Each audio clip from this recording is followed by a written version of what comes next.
की गई है इस चिट्ठी के माध्यम से शरद गुट की तरफ से। तो इलेक्शन कमीशन को चिट्ठी लिखी है शरद गुट ने और बड़ी जानकारी आपको बता दें कि अजीत पवार को अयोग्य करार देने की मांग की गई है।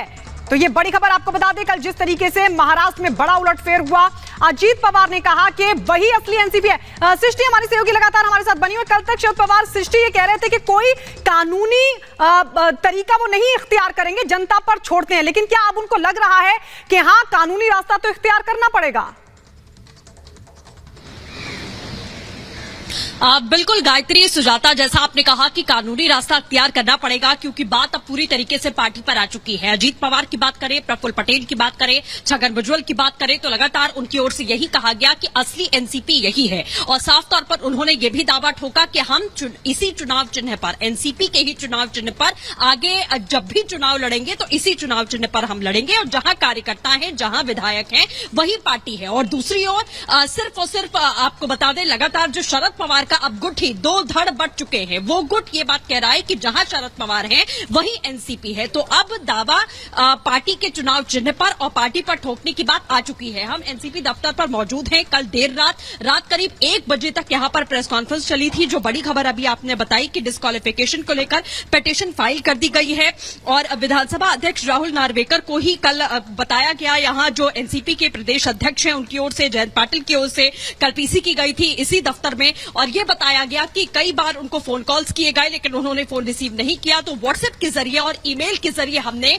डिस्क्वालिफिकेशन की पिटीशन जो है वो फाइल कर दी है। हम ये कार्रवाई करने वाले हैं क्योंकि लीगली पार्टी की नीति के खिलाफ में ये कदम उठाया गया है। अजीत पवार और 9 विधायक हैं, उनको जिन्होंने शपथ ली है उन्हें डिस्क्वालीफाई करने की पिटीशन जो है वो डाली गई है। यहां तक कि जयंत पाटिल और सुप्रिया सुले ने जब कल पीसी की तो ये भी कहा कि और जितने 40 से 43 विधायक, बिल्कुल देखिए अपने अपने दावे जो है वो दोनों ही गुट करने लगे हैं, लेकिन क्या वाकई 2 गुट है या वाकई सिर्फ एक ही गुट बना हुआ है? बड़ी खबर, सियासी संकट पर उद्धव गुट में भी खलबली मची हुई है। सामना के संपादकीय में दिखी है बौखलाहट। अजीत केवल पद के लिए नहीं गए हैं, सामना में लिखा है केवल उप मुख्यमंत्री पद के लिए नहीं गए हैं, शिंदे अयोग्य करार होने वाले हैं। यह भी बड़ी बात कही गई है। अजीत को सीएम बनाया जाएगा। सामना में दावा किया गया है कि अजीत पवार को दरअसल सीएम बनाने की तैयारी है, फडणवीस को कुछ नहीं मिलेगा। और हमारी सहयोगी 3 सहयोगी हमारे साथ जुड़े हुए हैं। अनामिका पांडे के पास चलते हैं जो कि अभी करार के रास्ते पर हैं।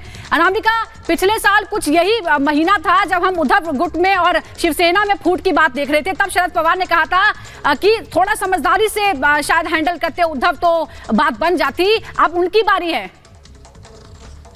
सुजाता, मैं हाईवे पर हूँ, बहुत आवाज आपकी नहीं आ रही है, लेकिन आप शरद पवार के इस काफिले के बारे में सवाल पूछ रही हैं और पिछले साल का आपने जिक्र किया। पिछले साल भी यही स्थिति सामने आई थी, बिल्कुल ठीक कहा आपने, बिल्कुल यही तस्वीर सामने आई थी पिछले साल महाराष्ट्र की राजनीति में। और उस वक्त भी लड़ाई इस बात को लेकर थी कि असली शिवसेना कौन है, और इस बार लड़ाई एनसीपी को लेकर है कि असली एनसीपी कौन है। हालांकि शरद पवार की ओर से साफ कर दिया गया है कि वो कोर्ट नहीं जाएंगे, वो जनता के बीच जाएंगे। उनका कहना है कि मैं जनता की कोर्ट को सबसे बड़ी कोर्ट मानता हूँ, इसीलिए वो जनता के बीच जाएंगे। और शुरुआत उन्होंने इसीलिए सतारा के आगे कराड़ से की है।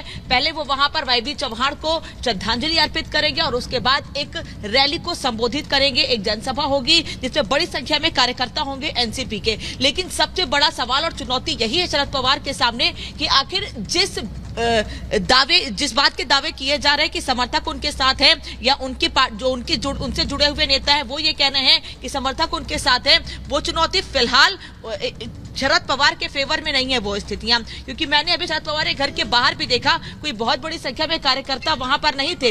ऐसे में इतनी जल्दी कार्यकर्ताओं को इकट्ठे कर पाना, क्योंकि रात को ही यह तय हुआ था कि शरद पवार कराड़ में जाकर एक रैली करने वाले हैं, अपने कार्यकर्ताओं को एकजुट करेंगे।